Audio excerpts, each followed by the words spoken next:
galing kang off-duty, hindi ka ba pagod o nakapagpahinga ka naman? Nakapagpahinga naman din. Bahan na. Balik-alis siguro pa ako. Basta yung experience mo dun sa Latvia. Oh, maganda naman. Maganda yung naging experience namin doon. Marami kami natutunan doon. Ayun, sana madala namin sa game. Dami na impress na laro mo.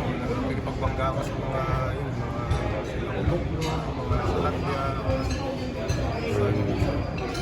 Kailangan may pagbanggaan kasi yun yung ano ko, yun yung role ko doon. May pagbanggaan sa mga big sila, nakakuha ng rebounds, nakakuha ng second chances. Parang hindi mo makakalimutan na experience doon sa overtime sa Siyempre yung nanalo tayo sa Latvia, malaking ano yun. Malaking bagay yun sa atin.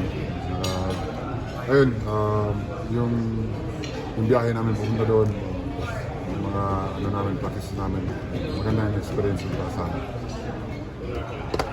Kumusta yung combination ni Kai sa Lakers yung talagang pinagkasabay ko? Oo nga, maganda naman yung combination namin kay ako yung bumabangga sa baba kasi nabahala sa siya yung parang nasa likod ko, so parang siya yung tagabulanda kasi mahaba si Kai, so yun, nag-work naman yun ng ano, yun nga lang, hindi nakalaro si Kai ng ano kasi nag-work siya. Basta naman yun, nag-iisa ka na lang na pick mo. Oo nga eh. Siyempre malakas yung ano yun, malakas yung Brazil. Pero ayun, binigyan naman namin yung best namin. Kanya ano, kulang sila. Bay, kasi sabi nila si Jane, ganda rin ang chemistry na mag-ibay. Saglit lang kayong nagkasama po, maganda na daw yung chemistry mo.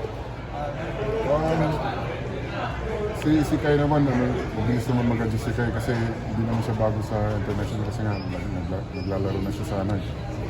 Nasa Japan siya, tapos nag-NBA pa nga siya, so madali lang sa kanya mag-adjust. So, tapos yung sistema naman ni Coach Cho, ni Coach Team, ano naman, para naman talaga sa mga bigs eh. So, para sa mga bigs kasi set plays, so sanay na si Kuya Kai doon. So.